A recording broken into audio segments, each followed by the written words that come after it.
So today I'm speaking with Becky Jenkins, one of our newer vestry members here at Shepherd of the Hills. And Becky also does other committee work, but she has an interesting sense of coming here and how she came to Shepherd of the Hills to worship. And I'd just like her to talk a little bit about that. So would you share it, Becky? Sure. I've been Episcopalian my whole life. And I moved here 3 years ago from the West Coast. And I knew that I wanted to continue serving the Lord and looking for a church that felt like home. Mm-hmm.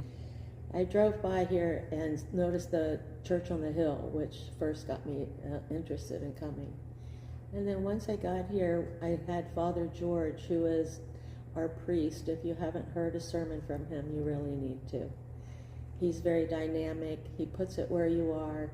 It's very becoming, and you feel it individually on him talking to you, and that there's a presence of the Holy Spirit here. There's a lot of great things going on. There's wonderful people. You do feel like you're part of a family. They're very welcoming for whoever you are and whatever you bring here. Once I was here for a little while, I decided I'd start with the Altar Guild. I'd been on the vestry in the past, but I started with the Altar Guild here. And we have a great group of women and that serves the Lord. After being on the Altar Guild, I was asked about being on the vestry. And I have to say it's been very refreshing. It hasn't been a typical vestry that I've worked with before. We've got a lot going on. They're very dynamic. We've got things shaking and moving here. And there's lots of different personalities there, which is what I think helps with that dynamism. I agree.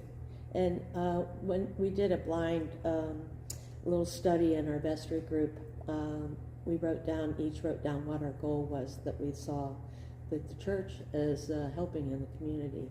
And I'm delighted to say we all had pretty much all the same goals as far as wanting to welcome the community, expand it, perhaps even have a children's school here where it's exciting things going on, and it gives me chills to even tell you about it. And I see your husband around too these days.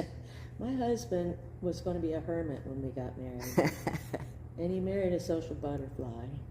So as much as he likes to stay home and not be involved much, he's been coming to church every day, and I have to say, or every Sunday, and I have to say he's actually started taking communion, which he has never done before, but he's not one to take in, be pushed over quickly. It takes some time to study and experience what's going on. And I'm very pleased to say that he feels in his heart that he's in the right spot and taking communion and helping out where he can. He helps repair lawnmowers or whatever else that might need done.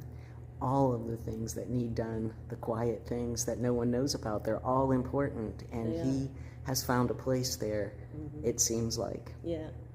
And I just, I'm a nurse, and I've always served the Lord and been a servient person, and it just helps me focus on what I do at the hospital, try to be a better nurse, try to be a more understanding. Been a patient myself, that helps a lot. But it's just a very welcoming place, and I hope that you'd at least come and hear Father George at least once, because he's spectacular. Thank you for sharing, Becky. You're welcome.